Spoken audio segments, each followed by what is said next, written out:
Amigos, sean todos bienvenidos a Cara a Cara. Vamos a hablar de temas importantes. ¿Sabe qué? En esta oportunidad sobre viviendas. ¿Sabía usted que durante la pasada gestión hubo compromisos que se les adjudicó al Ministerio de Vivienda y que no tenía nada que ver o no era de su competencia?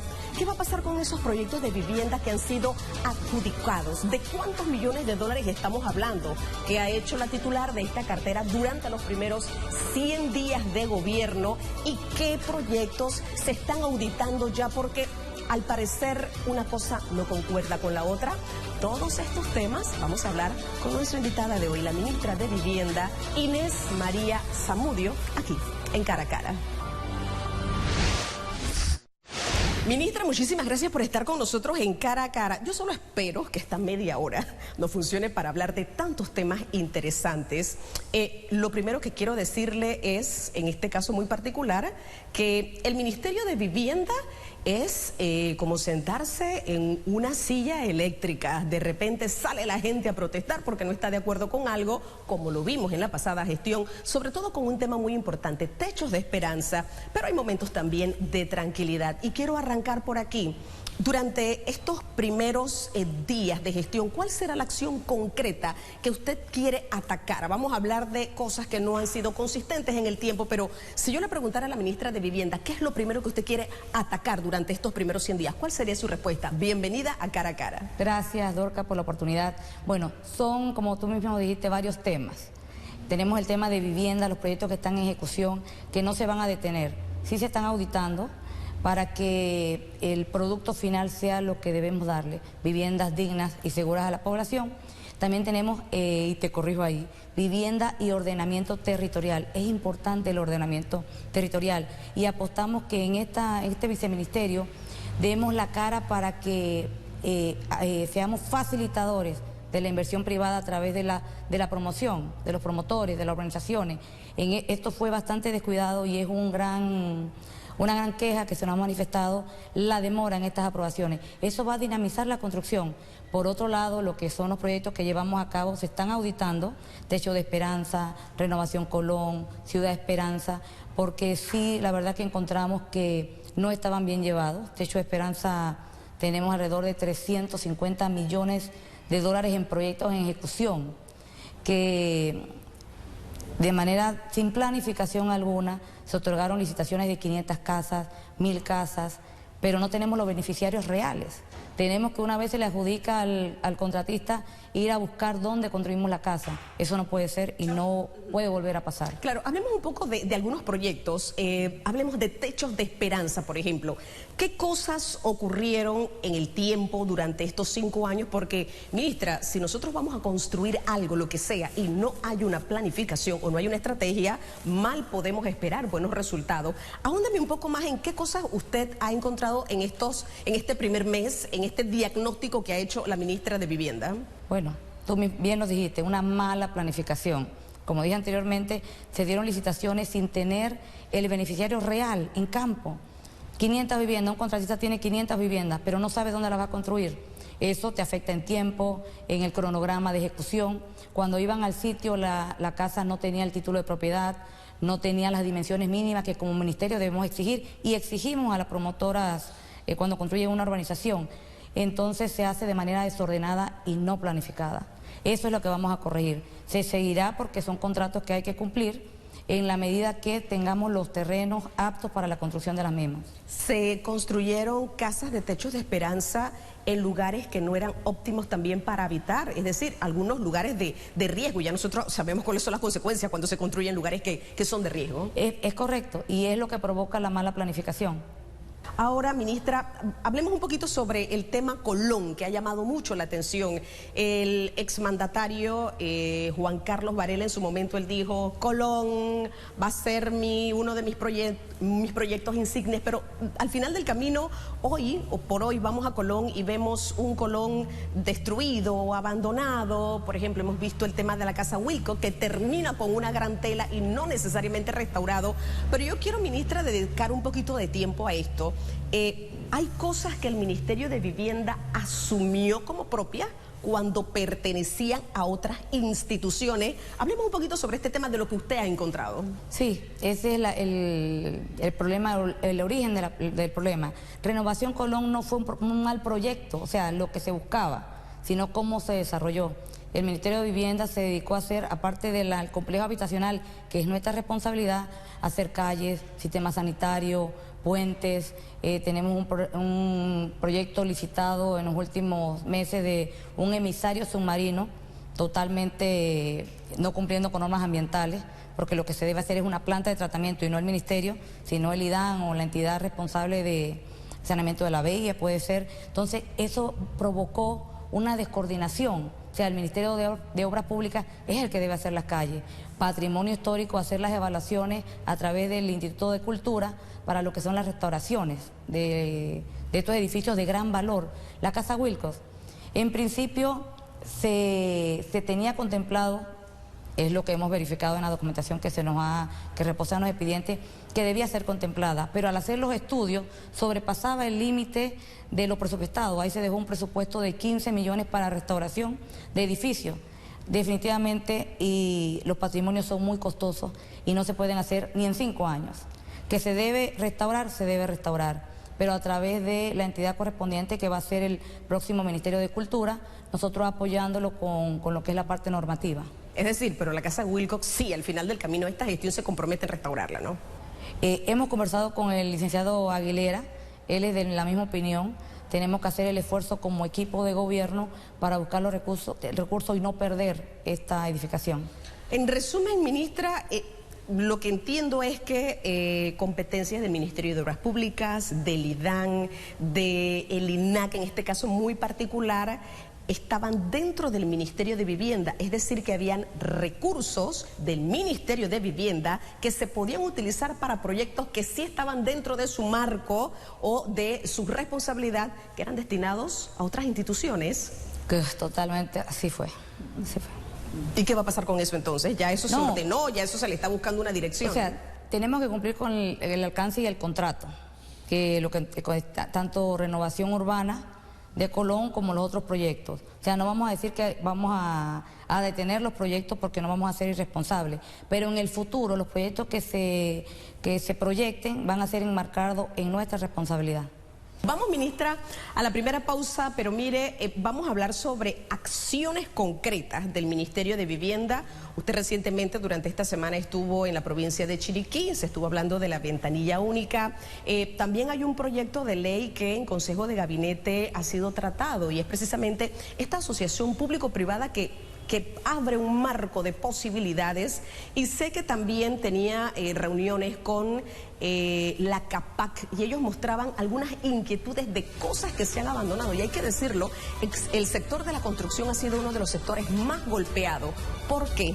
¿Cómo se va a hacer para poder unir realmente y hacer fuerza y fortaleza para que al final del camino nuestro país pueda caminar por el rumbo que debe caminar? Bueno, lo vamos a ver cuando regresemos de la siguiente pausa comercial. Acompáñanos, esto es Cara a Cara. Amigos, ya estamos de vuelta, esto es Cara a Cara. Ministra, importante, acciones concretas que se quieren desarrollar durante estos próximos 100 días. ¿Qué cosas quiere hacer específicamente la ministra? Bueno, aparte de seguir con la ejecución de los proyectos que tenemos en Techo de Esperanza, Renovación Colón, concluirlos, o sea, ordenarlos y concluirlos. Un punto importante que no expliqué en el segmento anterior es que aparte de no estar planificados, cuando se dan las soluciones de vivienda, cuando ya la persona obtiene su apartamento, hablando de Renovación Colón, tampoco se cumplió con lo que es el estudio social de la familia. Tenemos que hacer esa tarea. Tenemos 4.588 familias viviendo en este complejo de Altos del Lago, primera etapa, los cuales solo 800 están ya formalmente legalizados. Eso no es correcto, o sea, tenemos una gran tarea para hacer en estos 100 días, porque es un trabajo en equipo que ya nos hemos trasladado estamos de lleno en Colón para que esto avance. Por otro lado, en la parte de ordenamiento territorial, estamos haciendo ya las primeras acciones para dinamizar y facilitar las aprobaciones de las inversiones privadas. Esta semana fuimos a la regional a Chiriquí y establecimos, descentralizamos la ventanilla única de Chiriquí. Ya las aprobaciones en cuanto al Ministerio de Vivienda se van a hacer regionalmente, tanto Chiriquí, Bocas. Próximamente iremos a Veragua a hacer la misma acción y apostamos por apoyar la inversión privada. Antes de asumir el cargo nos reunimos con muchas organizaciones que tienen que ver con el sector, como la CAPAC, con Vivienda, ACOVIR, la Espía, y nos comprometimos a darle el seguimiento a los proyectos y a las leyes que requiere su actualización, como la ley de arrendamiento, la ley o el decreto de la reglamentación de urbanizaciones, también la reglamentación de PH, que también son tareas solicitadas por estos gremios y que realmente requieren nuestra atención. Me llama la atención lo que dijo de renovación urbana y específicamente esta primera etapa, solamente 800 de 4.000. Cuando usted habla de legalizarlos, ¿a qué se refiere? ¿Hay gente que está ahí dentro que no tenía que estar o no han sido debidamente tabulados, inscritos y su condición social no ha sido tomado en cuenta para esto, ministra? Lo último, o sea, no decimos que no merecen estar ahí, solo que no están legalizados. Si no levantas un expediente social, legal, y lo remites al banco hipotecario, porque también hay que aclarar que este proyecto sí tienen que pagarlo al costo mínimo. No, pero no se puede hacer si no envías un expediente al banco hipotecario. Pero las personas ya están habitando esos edificios, los 4.000. 4.588 familias. ¿Y si no están legalizados, cómo pagan? ¿Cómo se hace esto? No están pagando todavía. O sea, eso es lo interesante. Claro que sí, eso es realmente lo interesante. Ministra, hay otro bono que no es el solidario, pero sí entiendo que el Ministerio de Vivienda destina estos fondos, usted me aclarará cuántos son, para aquellas personas que, por ejemplo, han vivido en casas condenadas, ahorita mismo no están en esos lugares, pero hay información interesante de que personas, usted me corrige si no es así, desde el 2006 están recibiendo este tipo de ayuda y no ha habido una solución para ellos. Explíqueme esta parte. Sí, el Ministerio se llama, no es bono de vivienda, se llama subsidio de vivienda. Subsidio de vivienda, ok. Tanto subsidio de vivienda. Efectivamente, se le da a la familia $200, 200 balboas, que en concepto de alquiler se sacan de las casas condenadas y se van en algunos casos van a albergues, pero en otros casos van a casas de alquiler. Este subsidio viene de familias desde el 2006. Representa alrededor de 3,5 millones al año lo que asume el ministerio en cuanto a este subsidio. Un ejemplo que tenemos ahorita reciente es donde estaba Brooklyncito, el sector de Brooklyncito, desde el 2017. Es un proyecto que se licitó en el 2016 y a la fecha no ha iniciado. Y desde el 2017 se le está pagando a esta familia $200 por mes. Son 230 familias que tienen ese subsidio. Entonces, en la medida que los proyectos no avancen, tenemos esa carga presupuestaria, ¿no? Que no es que sea incorrecto, porque las familias tienen esa necesidad, pero lo que tenemos que es hacer los proyectos para dejar de pagar estas partidas. Entonces ahí también habría que hacer una revisión, es lo que se va a comenzar a hacer con cada uno de estos proyectos. Esa auditoría también la estamos haciendo, verificando si realmente viven en condiciones aptas, porque también eso es nuestra responsabilidad, y que sea de manera ordenada. Aparte de esto, ministra, ¿qué otras cosas ha encontrado usted que a luces largas o viendo todo el escenario no están del todo correctas? Porque al final, para usted comenzar a trabajar en el plan que ya tiene estipulado, hay que corregir lo que está. Si no se corrige lo que está, difícilmente va a poder avanzar con proyectos nuevos o incluso darle seguimiento a algunos de ellos. ¿Qué otras cosas han encontrado? Mire, encontramos una serie de proyectos que nos llamó mucho la atención, lo que es sanidad básica. Si recordarás, fue un proyecto que se desarrolló a través de CONADES, los sanitarios a nivel nacional. Bueno, encontramos una contratación de 6 proyectos por el orden de los 102 millones, 25.500 unidades básicas licitadas por el MIBI en el último mes, en los últimos meses. Se dieron la orden de proceder en marzo y abril. Tienen ahorita, si no nula, poca avance en construcción, pero igual fueron proyectos contratistas que tienen 5.000 unidades básicas de construcción. O sea, la logística para hacer eso no es la correcta. Eso estamos evaluándolo, porque son proyectos que ya se adelantaron hasta su anticipo del 20%. Por suerte hay 2 que no han sido refrendados O sea que de los 4 que están en ejecución estamos haciendo esa evaluación. Eso es lo que nos llamó la atención. Si es un secreto a voces que CONADES a través de ese programa fue un total fracaso, ¿cómo lo licitas y comprometes 102 millones y de la misma forma como lo hiciste en CONADES, ¿no?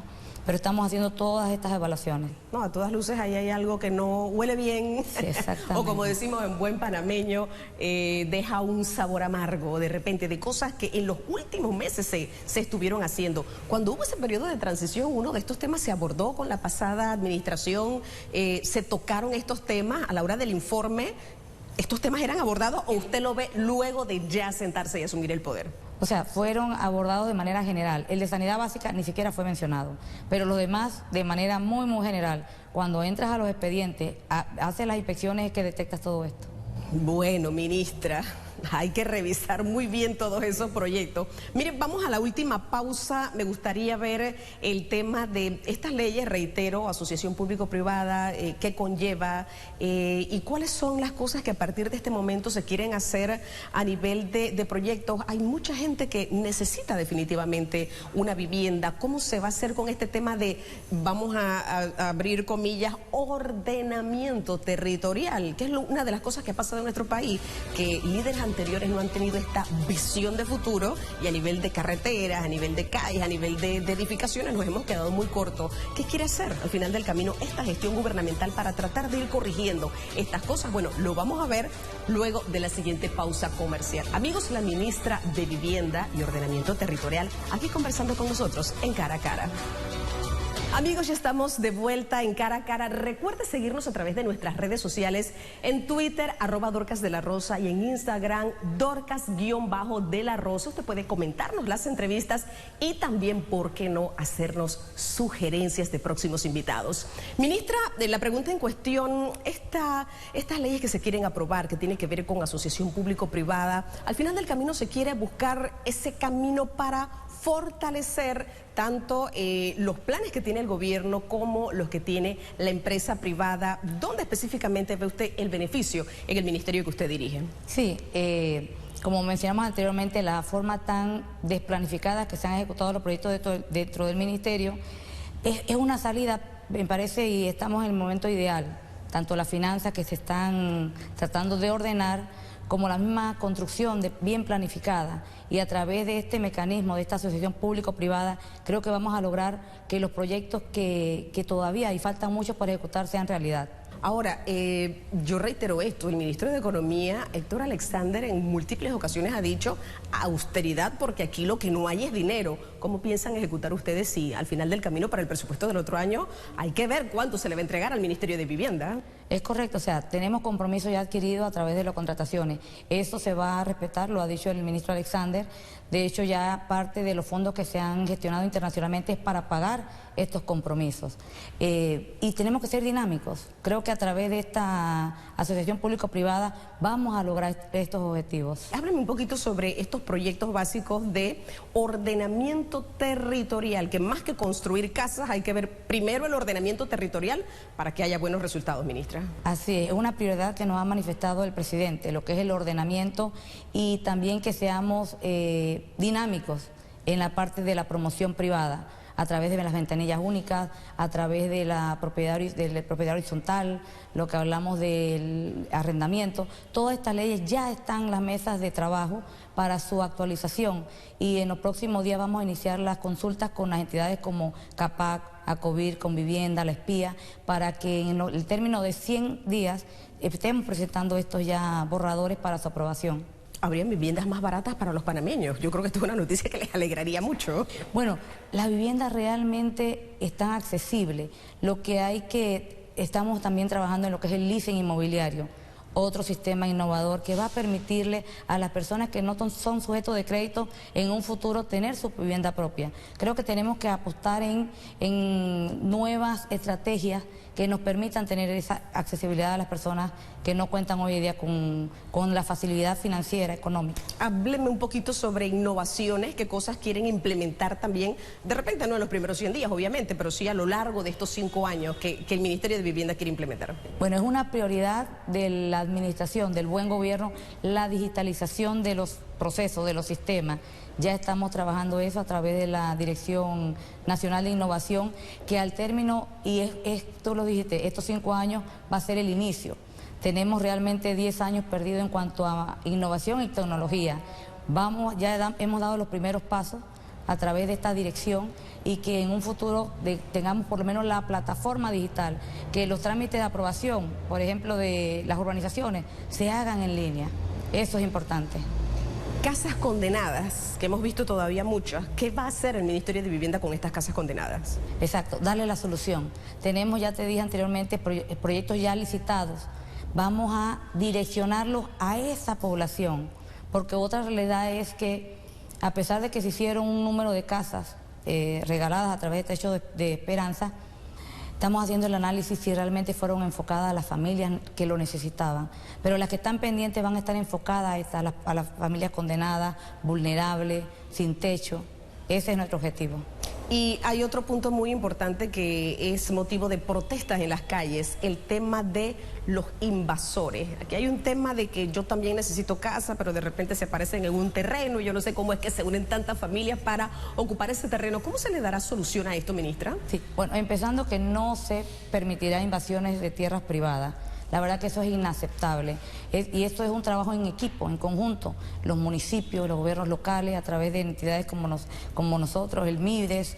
Y lo que vamos a hacer es darle solución a través de tierras baldías estatales, ya sea a través del banco hipotecario, de la misma NATI. Ya estamos pidiendo los inventarios de estas tierras y ahí poder darle solución a las familias. Es decir, ¿se está haciendo un inventario de invasores de tierras donde están focalizados?